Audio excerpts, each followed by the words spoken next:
28 जून रोजी होणाऱ्या महा टीईटीची तयारी करणाऱ्या तमाम महाराष्ट्रातील भावी शिक्षक वर्ग आणि कार्यरत शिक्षक वर्गाचं टेक्स्टबुक सुपर कोचिंगच्या या ऑनलाईन प्लॅटफॉर्मवरती अगदी मनापासून स्वागत आहे। 28 जून ही आता तारीख जी आहे ती जवळ आलेली आहे आणि शेवटच्या 15 दिवसांमध्ये 28 जूनची परीक्षा क्रॅक करत असताना त्याची तयारी करत असताना नेमकी काय स्ट्रॅटेजी असली पाहिजे, आपण नेमकं काय केलं पाहिजे जेणेकरून येणाऱ्या परीक्षेला आपल्याला आत्मविश्वासाने सामोरं जाता येईल, तेच नेमकं सांगण्यासाठी आजच्या सेशनच्या माध्यमातून मी समोर आलेला आहे। नमस्कार, मी अबूज पाटील आणि स्वागत करतो तुमचं टेक्स्टबुक सुपर कोचिंगच्या ऑनलाईन लर्निंग प्लॅटफॉर्मवरती। बघा, चॅनलवरती नवीन असाल तर चॅनलला पटकन एकदा सबस्क्राइब करून ठेवायचं आणि या व्हिडिओची लिंक कृपया करून तुमच्या सर्व सहकार्यांना शेअर करायला मात्र विसरायची नाहीये आणि व्हिडिओ हा शेवटपर्यंत बघायचा आहे। पेपर 1 ची तयारी करणारे असो किंवा पेपर 2 ची तयारी करणारे असो, या दोन्हींसाठी या शेवटच्या 15 दिवसाची स्ट्रॅटेजी नेमकी काय असली पाहिजे, काय रणनीती असली पाहिजे, हे या सेशनच्या माध्यमातून आपण पाहणार आहोत। मग बघा, आज व्हिडिओमध्ये आपण या ठिकाणी काय काय पाहतोय, तत्पूर्वी तुम्हाला या ठिकाणी बघा इथं याच्यामध्ये वेळेचं अचूक नियोजन कसं असलं पाहिजे, वेळेचं अचूक नियोजन हे नेमकं कसं असलं पाहिजे, विषय निहाय उजळणी जी आहे 1 ते 10 दिवसामध्ये कशा पद्धतीनं करायची आहे, नंतर सराव आणि विश्लेषण ते 11 ते 14च्या दरम्यान करायचे ते कसे करायचे, आणि शेवटचा जो 15वा दिवस आहे त्या दिवशी नेमकी आपल्याला काय करायचंय, कारण त्याच्या दुसऱ्या दिवशी काय असणार आहे तर आपला पेपर असणार आहे। मग या 15 दिवसाला सत्कर्मी जर लावायचं असेल आणि आत्मविश्वासानं परीक्षेला सामोरं जायचं असेल तर निश्चितपणे व्हिडिओ शेवटपर्यंत बघायचा आहे। तत्पूर्वी तुम्हाला या ठिकाणी सांगू देतो की महा टीईटी साठी 28 जूनला टार्गेट ठेवून आपण वन शॉट रिव्हिजन सिरीज या ठिकाणी सुरू करतोय 16 तारखेपासून। इंग्लिश असणार आहे 16 तारखेला, मराठी असणार आहे 17 मेला, 18 मे मे नाही जून आहे, हे लक्षात ठेवायचं, जून लक्षात ठेवायचा, 16 जून पासनं 16 जून आहे लक्षात ठेवायचं, 17 जूनला मराठी, 18 जूनला या ठिकाणी नागरिक शास्त्र या ठिकाणी जर बघितलं तर परिसर अभ्यास आणि सामाजिक शास्त्राचा पोर्शन होणार आहे। नंतर असणार आहे लक्षात ठेवायचं 19 जून हा सीडीपीचा पोर्शन असेल, 20 जून सर्व विषयांची एकत्रित या ठिकाणी मॅरेथॉन असणार आहे। त्याच्यानंतर 21 जूनला मॅथचं या ठिकाणी मॅरेथॉन असेल वन शॉट रिव्हिजन, आणि या ठिकाणी 22 जूनला असणार आहे विज्ञान या विषयाची। अशा पद्धतीने आपण काय करणार आहोत, वन शॉट रिव्हिजनच्या माध्यमातून तयारी करणार आहोत। चला व्हिडिओला सुरुवात करूया, येऊया आपल्या मूळ मुद्द्याकडे। पहिला असणार आहे वेळेचं अचूक नियोजन कसं करायचं आहे। बघा, आपल्याला काय करायचं या ठिकाणी 150 प्रश्न आहेत, मग तो पेपर 1 असो किंवा पेपर 2 असो, 150 प्रश्न आहेत। सुरुवातीला मी एक पेपर 1च्या दरम्यान संदर्भामध्ये बोलेन, पण वेळेचं नियोजन जे आहे आपल्याला या ठिकाणी सेमच असणार आहे। ठीक आहे, 150 प्रश्न आहेत, आपल्याला 150 मिनिटांमध्ये काय करायचे आता सॉल्व्ह करायचे आहेत। इथं सगळ्यात महत्त्वाची एक गोष्ट काय आहे तर आता हे सुरुवातीलाच का सांगावं लागतंय, जेव्हा तुम्ही आता तयारी करत असताना सराव करताय आणि सराव करत असतानाच या पद्धतीनं वेळेचं नियोजन करणं गरजेचं आहे। या ठिकाणी 150 पैकी 150 प्रश्न तुमचे काय झाले पाहिजेत, या ठिकाणी तुम्ही सोडवले पाहिजेत, ते काय केलेच पाहिजेत का, या ठिकाणी निगेटिव्ह मार्किंग असत नाही, आणि निगेटिव्ह नसल्यामुळे तुम्हाला 150 मिनिटांमध्ये 150 प्रश्न सॉल्व्ह करायचे आहेत। ठीक आहे, जिथं जास्त वेळ लागतो त्याला या ठिकाणी स्किप करायचंय आणि जिथं कमी वेळेचे लागतात, आता इथं थोडंसं सांगतो बघा। ठीक आहे, म्हणजे एक प्रश्नाला 1 मिनिट मिळतोय आणि त्यामुळं शेवटच्या 15 दिवसामध्ये किमान एक सराव पेपर मॉक टेस्ट जी आहे तुम्हाला सॉल्व्ह करायची आहे। शेवटच्या या 15 मध्ये दररोज 150 वेळ लावून सॉल्व्ह करायची, जेणेकरून तुम्हाला काय होणार आहे, वेळेचं नियोजन 150 मिनिटांमध्ये 150 प्रश्न हे सॉल्व्ह करता येणार आहेत, याची ती पूर्वतयारी असणार आहे। ठीक आहे, जेणेकरून तुम्ही पेपर सोबत सुद्धा फॅमिलियर व्हाल आणि जर वेळेचं व्यवस्थित पद्धतीने या ठिकाणी टाइम लावून पेपर सॉल्व्ह करत असाल, जे पेपरमध्ये प्रेशर तुमच्यावरती क्रिएट होणार आहे ते थोडंसं कमी करायला या ठिकाणी याचा मदत होणार आहे। जेवढ्या आत्मविश्वासाने समोर जाल तेवढं तुमचा आत्मविश्वास या ठिकाणी जास्त असेल आणि ते प्रेशर आहे ते कमी झालेलं असेल। हे प्रामुख्याने या ठिकाणी काय करायचंय, लक्षात ठेवायचंय, टाइमर लावूनच आपल्याला पेपर सॉल्व्ह करावा लागणार आहे, हे महत्त्वाचं आहे। ठीक आहे, मग यामुळे वेळेचं व्यवस्थापन सुधारण्यासाठी या गोष्टीचा तुम्हाला अत्यंत जास्त फायदा आहे। म्हणजे इथं दररोज एक किमान पेपर या ठिकाणी सॉल्व्ह करायचा आहे, पेपर 1 असो किंवा पेपर 2 साठी सेम। त्याच्यानंतर आता पेपर 1 मध्ये पेपर 1 मध्ये जर बघितलं तर आपल्याला माहिती आहे सगळेच्या सगळे जे विषय आहेत ते कंपल्सरी आहेत. सगळेच्या सगळे विषय जर बघितले तर ते आपल्याला कंपल्सरी असलेले पाहायला मिळतात. त्यामध्ये जर बघितलं मराठी, ठीक आहे, भाषा 1. दुसरा आहे लक्षात ठेवायचं तुमचं इंग्रजी असेल किंवा हिंदी असेल काहींचं, हा भाषा 2 असेल. त्याच्यानंतर तिसरा जर बघितला तर या ठिकाणी तुम्हाला पाहायला मिळतंय तो म्हणजे CDP बाल मानसशास्त्र आणि अध्यापनशास्त्र. चौथा विषय आहे लक्षात ठेवायचं गणित, गणित व भूमिती, ठीक आहे, हा एकच आहे लक्षात ठेवायचं.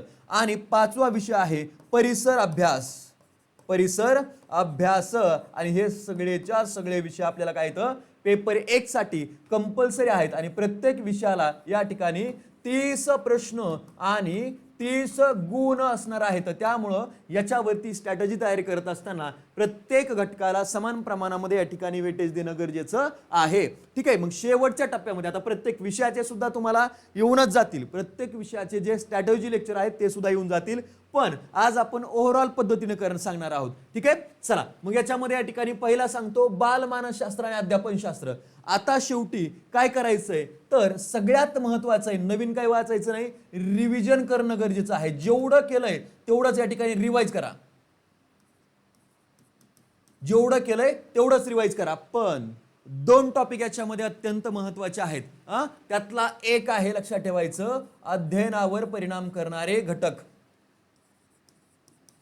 अध्ययनावर परिणाम करणारे घटक. हा टॉपिक जर अजून केलेला नसेल याला सविस्तर पद्धतीने करून घ्या. पेपर 1 मध्ये याला जवळपास 6 ते 7 प्रश्न येतात एकाच टॉपिक वरती. ठीक आहे, दुसरा आहे लक्षात ठेवायचं अध्ययन उपपत्ती, अध्ययन उपपत्ती. तुम्हाला सर डायरेक्टली प्रश्न नाहीये, डायरेक्टली जरी प्रश्न नाही आला तरी या उपपत्तीमध्ये ज्या संकल्पना तुम्हाला सांगितलेल्या आहेत त्या संकल्पनांवरती तुम्हाला जवळपास या ठिकाणी 5 प्रश्न डायरेक्टली पाहायला मिळतील. सो लक्षात ठेवा मिनिमम 5 असतील, जास्तीत जास्त तुम्हाला अजून 2 वाढू शकतात. 5 ते 7च्या दरम्यान हे वेटेज असेल. त्या संकल्पना आणि डायरेक्टली उपपत्ती हे तुम्हाला लक्षात ठेवायचंच आहे, त्यामुळं महत्वाचं आहे. बघा या ठिकाणी जर बघितलं 6 जरी धरलं तर जवळपास 10-11 प्रश्न या 2 टॉपिक मधून येतात आणि हे 2 टॉपिक तुम्हाला करणंच क्रमप्राप्त केल्याशिवाय सोडू नका, अजून जर केली नसेल तर मग महत्वाचे आहेत. त्याच्यानंतर बाकी मग या ठिकाणी जे टॉपिक आहे त्याला फक्त रिव्हिजन करायची, जेवढे केले तेवढे रिव्हिजन. आणि जर हे 2 नसले केले तर या दोन्हीवरती जास्त भर द्यायचा आहे आणि जास्तीत जास्त रिव्हिजन आणि जास्तीत जास्त प्रश्न सॉल्व्ह करण्यावरती काय करायचं तुम्हाला भर द्यायचा आहे. ठीक आहे, प्रश्न सॉल्व्ह करण्यावरती भर द्यायचा आहे. त्यासाठी आपलं जे काही डेलीचं सेशन आहे ते व्यवस्थित पद्धतीने करायचंय. आता भाषा विषयाच्या संदर्भामध्ये मराठीचा व्हिडिओ येऊन जाईल, इंग्लिशचाही व्हिडिओ येऊन जाईल, पण तरीही जेव्हा आपण तयारी करतोय तेव्हा लक्षात ठेवायचंय, मी पुन्हा अजून सांगतो, जेवढं केलंय तेवढ्यावरतीच आता परीक्षेला सामोरं जायचंय. फक्त रिव्हिजन करणं गरजेचं आहे. इथं सुद्धा रिव्हिजन आहे. आणि जर शब्दसंग्रह केलेला नसेल, शब्दसंग्रह याच्यामध्ये काय येणार आहे मग तुमचे समानार्थी, विरुद्धार्थी, म्हणी, शब्दसमूहाबद्दल हे सगळे जे आहेत ते तुम्हाला काय करायचे त्या ठिकाणी इथं करायचे आहेत. मग तो तुमचा मराठी असो, हिंदी असो आणि इंग्लिश असो, या भाषा विषयामध्ये शब्दसंग्रह, व्होकॅब्युलरी तुम्हाला करावी लागणार आहे. प्रश्न ग्रामरपेक्षा याच्यावरती येतात. आणि आणखीन एक महत्वाची गोष्ट याच्यामध्ये गद्य आणि पद्य याची हे सोडवण्याचं प्रॅक्टिस करा.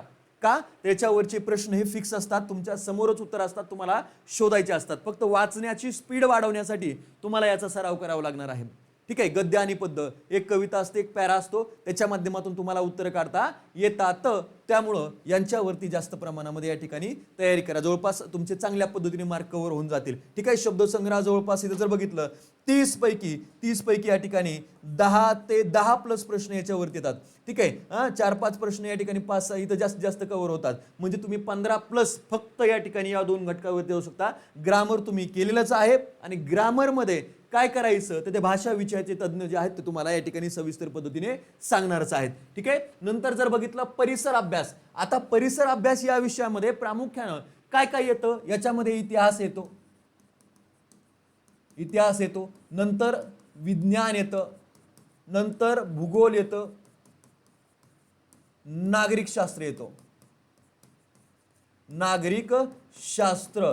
आता हे करत असताना यांच्यासाठी काय करायचंय तर लक्षात ठेवा, इतिहासासाठी हे सगळे स्टेट बोर्ड वापरायचे. त्यासाठी आता स्टेट बोर्डच्या बॅक साईडला प्रत्येक चॅप्टरच्या मागे दिलेले जे प्रश्न आहेत ते प्रश्न व्यवस्थित पद्धतीने काय करायचे आपल्याला या ठिकाणी वाचून घ्यायचे, तर ते पाठच करायचे. तर दुसरी गोष्ट आपण काय शिकलो, आपण काय शिकलो स्टेट बोर्डच्या पुस्तकामध्ये आपल्याला पाहायला मिळतं. आणि सगळ्यात महत्वाचं अजून एक काय असतं तर हे तुम्हाला माहित आहे का, हे तुम्हाला माहित आहे का.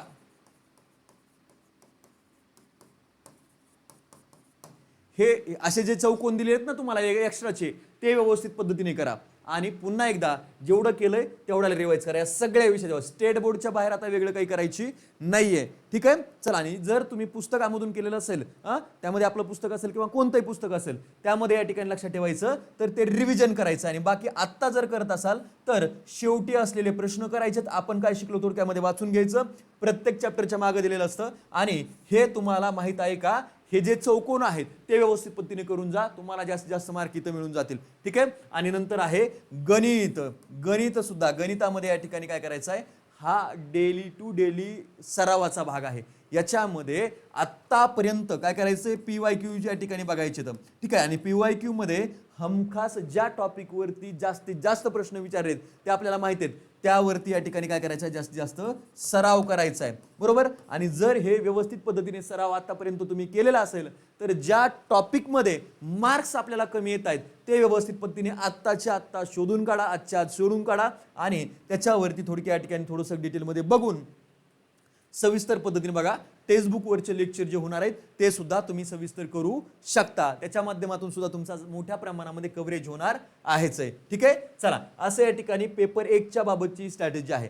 आता हे झालं. त्याच्यानंतर बघा 11 ते 14 या दिवसामध्ये, पहिल्या काही दिवसामध्ये काय करायचं या ठिकाणी 10 दिवसामध्ये तर ते पूर्ण करायचंय व्यवस्थित पद्धतीनं. ठीक आहे. आणि 11 ते 14 मध्ये काय करायचं, मागील 4 वर्षाच्या प्रश्नपत्रिका. ठीक आहे. काय करायचं, जवळपास इथं 2021 22ला नाहीये, डायरेक्टली 24 25 या 3 प्रश्नपत्रिका व्यवस्थित पद्धतीने त्यांचं अनालिसिस करायचंय. PYQ सगळ्याच्या सगळ्या 2013 पासून करायला तुमच्याकडे वेळ नाही. मागच्या सविस्तर प्रश्नपत्रिका व्यवस्थित अनालिसिस करा आणि त्याच्या माध्यमातून त्याचे विश्लेषण करा. तुमच्या त्या नोट्स तयार होतील, तुमच्या त्या नोट्स तयार होतात. नवीन सराव पेपर या ठिकाणी जास्तीत जास्त सोडवा. ठीक आहे. हे त्याचं कव्हरेज देणारा आहे. पेपर सोडून झाल्यानंतर त्याचं व्यवस्थित पद्धतीने विश्लेषण करा. तुमचे प्रश्न चुकत आहेत, कोणते चुकतायत, कोणत्या टॉपिकचे चुकतात, कोणत्या विषयाचे चुकतात, हे सगळं व्यवस्थित अनालिसिस करा. आणि त्या टॉपिकची पुन्हा एकदा चांगल्या पद्धतीनं रिव्हिजन करा. हे तुम्हाला या ठिकाणी शेवटच्या 11 ते 14 दिवसामध्ये सविस्तर पद्धतीने करायचं आहे. ठीक आहे. आणि हे झालं 11 ते 14. आणि इथं निगेटिव्ह मार्किंग नाहीये, त्यामुळे सगळेच्या सगळे प्रश्न सॉल्व्ह करायचे 150च्या 150. ठीक आहे. आणि शेवटचा 15वा दिवस, इथं नवीन संकल्पना काहीही वाचायच्या नाहीयेत, कुणी काहीही म्हणलं तरी वाचायचं नाहीत. ठीक आहे. या दिवशी शक्य झालं तर दुपारपर्यंत अभ्यास करा, नंतर या ठिकाणी आराम केला तरी चालेल. कारण आपल्याला परीक्षा दिवशी एनर्जेटिक पद्धतीनं परीक्षेला सामोरं जायचं आहे. आणि जेवढी तुमच्यामध्ये एनर्जी असेल तेवढा आत्मविश्वास चांगला असतो. आणि आत्मविश्वास जेवढा जास्त तेवढ्या तुमच्या परीक्षेमधलं प्रेशर जे असतं ते कमी होऊन जातं. ही गोष्ट कायम लक्षात ठेवायची आहे. आणि म्हणून इथे 15व्या दिवशी या ठिकाणी काय करायचं, आराम करण्यावरती भर द्यायचा. झोप लागतच नाही असं जर ठरलं, झोप लागतच नाहीये तर स्वतः काढलेल्या ज्या शॉर्ट नोट्स आहेत, जे PYQचे विश्लेषण केल्यातून ज्या तयार झालेल्या नोट्स आहेत त्याला रिवाइज करा. चांगल्या पद्धतीने या ठिकाणी काय होणार आहे, तुमचा मार्क्स आणि स्कोर वाढवण्यासाठी ह्या मदत करणार आहे. मनाला शांत ठेवा, झोप घ्या आणि परीक्षेसाठी सकारात्मक दृष्टिकोन या ठिकाणी ठेवायचा आहे, घाबरायचं नाही. या पद्धतीने जर गेलात तर आज समजा तुम्ही 150 पैकी तुम्ही समजा या ठिकाणी पोहोचताय 80 पर्यंत, तर निश्चितपणे याच्यामध्ये ह्या स्ट्रॅटेजीला जर वापरलं तर इथं 20 प्रश्नांची 20 मार्क्सची काय होऊ शकते, ॲडिशन होऊ शकते. कारण बऱ्याच जागेवरती अभ्यासच केला पाहिजे अशातला काही भाग नसतो, काही स्ट्रॅटेजींचा अवलंब करावा लागतो. त्याच्या माध्यमातून काय होत असतं, याची तयारी होत असते. ठीक आहे. सो इथं तुम्ही चांगल्या पद्धतीने पास होऊ शकता. बऱ्याच जण अडकलेले असतात 80 वरती, तिथून पुढे जाण्यासाठी जो स्कॅफोल्डिंग लागतो तो या ठिकाणी हे सेशन तुमच्यासाठी ठरणार आहे. आता येऊया पेपर 2च्या मूळ मुद्द्याकडे डायरेक्टली. तोपर्यंत या ठिकाणी 1 रुपयाची बॅच अजून जॉईन केली नसेल तर जॉईन करून घ्या, त्याचा फायदा तुम्हाला होणारच आहे. डिटेलमध्ये या ठिकाणी घेतोय आपण. चला, वेळेचं नियोजन तुम्हाला सांगितल्याप्रमाणे तेच करायचं पेपर 1 साठी असो किंवा पेपर 2 साठी. हे पेपर 2 साठी सुद्धा सेमच असणार आहे 150 आणि त्याचबरोबर. मग आता इथं जर बघितलं तर अनिवार्य विषय कोणते कोणते आहेत, एक तर तुमचा CDP आहे आणि भाषा विषय आहे. ठीक आहे, CDPच्या बाबत जे पेपर 1 ला सांगितलंय तेच तुम्हाला पेपर 2 ला लागू पडतं. प्रश्नांची पातळी फक्त वाढते, टॉपिक तेच राहतात, लक्षात ठेवा. इथं सुद्धा तुम्हाला अध्यापन शास्त्रामध्ये अध्ययनावर परिणाम करणारे जे घटक आहेत तिथे त्यासाठी 7च प्रश्न विचारले जातात. अध्ययन उपपत्तीवरती थोडेसे जास्त प्रश्न विचारले जातात आणि बाकीचं जे आहे ते रिव्हिजनच करायचं. इथं सुद्धा शब्दसंग्रहाला महत्त्व आहेच, गद्य पद्याला महत्त्व आहेच, त्याला चांगल्या पद्धतीने तयारी करायचीच आहे. ठीक आहे, ज्या अगोदर सांगितलंय तेच आहे. त्याच्यानंतर बघा इथं आहे विषयनिहाय रणनीती, जे तुमचे स्पेशल विषय. तुमचा जर या ठिकाणी सामाजिक शास्त्र असेल, सोशल सायन्सेस, याच्यामध्ये प्रामुख्याने कोणते विषय येतात, इतिहास, भूगोल आणि नागरिक शास्त्र आणि त्याचबरोबर अर्थशास्त्र. 10वी पर्यंतचे जे काही सांगितलेले आहेत परिसर अभ्यासासाठी जे सांगितलं त्याचाच अवलंब इथं तुम्हाला करायचा आहे, त्याचाच अवलंब तुम्हाला इथं करायचा आहे, हे प्रामुख्याने लक्षात ठेवा. महत्वाचं आहे. आणि शॉर्ट नोट ज्या केलेल्या आहेत त्याच या ठिकाणी काय करायचं, रिवाइज करायच्या आहेत. परिसर अभ्यासासाठी जे मागे सांगितलं तेच सविस्तर पद्धतीने इथं करा. ठीक आहे, काय काय सांगितलं तुम्हाला, एकतर लक्षात ठेवायचं मागचे प्रश्न, प्रत्येक धड्याच्या मागचे प्रश्न सविस्तर करायचे, गाळलेल्या जागा व्यवस्थित पद्धतीने करायच्यात. आणि तुम्हाला माहित काय आहे का, हे ते जे चार्ट आहेत एक्स्ट्राची माहिती दिलेली तर ते करायचे आहेत. आणि आपण काय शिकलो याला रिव्हिजन करून घ्यायचं आहे, चांगल्या पद्धतीने ते होऊन जाईल. ठीक आहे, आणि गणित आणि विज्ञानामध्ये, गणितासाठी सांगितलं, विज्ञानामध्ये तेच लागू पडतं जे इथं आहे. स्टेट बोर्ड विशेष करून कोणते करा, 8वी 9वी आणि 10वीचे स्टेट बोर्ड चांगल्या पद्धतीने करा. त्यातून जास्त प्रमाणामध्ये प्रश्न येणार आहेत तुम्हाला, त्यातली त्यात या ठिकाणी 9वी 10वीचे तर करावेच लागणार आहेत. जास्त प्रमाणामध्ये या ठिकाणी करावं लागतं. आणि त्यातले त्यात प्रश्न जे मागे दिलेले आहेत त्याच्यावरती जास्त प्रमाणामध्ये काय करायचं आहे, तुम्हाला भर द्यायचा आहे. हेच स्ट्रॅटेजी असणार आहे. आणि मागील वर्षाच्या प्रश्नपत्रिकांचं विश्लेषण 9 ते 14 दिवसामध्ये करायचं आहे. हे जे आहे तुम्हाला या ठिकाणी कधी करायचंय, पहिल्या 9 दिवसामध्ये करायचंय, 8 दिवसामध्ये. 9 ते 14 मध्ये या ठिकाणी मागच्या कधीपासूनच्या प्रश्नपत्रिका आहेत, 3-4 वर्षाच्या, 2021, 2024, 2025 या 3 प्रश्नपत्रिका फक्त करा. बरोबर. आणि बाकीचे जे विषय आहेत, आता इथं हे सोशल सायन्सेससाठी ठीक आहे, पण बालमानसशास्त्र आणि अध्यापन शास्त्रासाठी अजून थोड्याशा 2-3 दिवसाच्या करा. म्हणजे 5 प्रश्नपत्रिका करा, 5 प्रश्नपत्रिका. कारण तर 9 ते 14 दररोज एक प्रश्नपत्रिका PYQ ची करायची आणि दररोज एक प्रश्नपत्रिका सरावाची सॉल्व्ह करायची आहे. एवढं या ठिकाणी काय करा, तुम्हाला मार्क्समध्ये या ठिकाणी काय होणार आहे, इन्क्रीज होणारच आहेत. ठीक आहे. आणि 15व्या दिवशी तुम्हाला ते सांगितलं की स्टेबल राहण्याचा प्रयत्न करायचा आहे, आराम करायचा आहे. आणि जर नसेलच, अजून अस्वस्थता वाटते आहे, तर याच्या माध्यमातून ज्या तुमच्या नोट्स तयार झालेल्या आहेत, मायक्रो नोट्स, त्या या ठिकाणी डोळ्याखालून घालवण्याचा प्रयत्न करायचा आहे. इथं 1-2 वेळा 2-3 वेळा त्या आरामात जाऊ शकतात आणि त्यातून तुमचा काय होणार आहे, आत्मविश्वास वृद्धिंगत होणार आहे, तुमचा कॉन्फिडन्स डेव्हलप होणार आहे. आणि कॉन्फिडन्स जेवढा आहे तेवढे परीक्षेमधील प्रेशर कमी, हे तुम्हाला काय करायचं आहे, लक्षात ठेवायचं आहे आणि परीक्षेला सामोरे जायचं आहे. पुन्हा एकदा सांगितल्याप्रमाणे 16 जूनपासनं या ठिकाणी काय होत आहे, तर आपले सेशन स्टार्ट होत आहेत. 1 शॉट रिव्हिजन लक्षात ठेवायचं आहे. 28 जूनला टार्गेट ठेवून हे सगळे विषय या ठिकाणी घेतले जातील. त्यामुळे सर्वांनी त्याचा सुद्धा फायदा घ्यायचा आहे आणि सर्व मित्रांना याची लिंक सुद्धा शेअर करायची आहे. हे इथं मे नाहीये, हे जून आहे बरं का. ठीक आहे, जून आहे इथं सगळं. त्यामुळं जूनमध्ये या ठिकाणी हे सगळं होणार आहे 16 जूनपासून. चालेल, चलो आजच्या या सेशनच्या माध्यमातून या ठिकाणी सेवेला विराम. भेटत राहू आणि तुम्ही फक्त सबस्क्राईब करून ठेवा. Thank you so much, all the best all of you.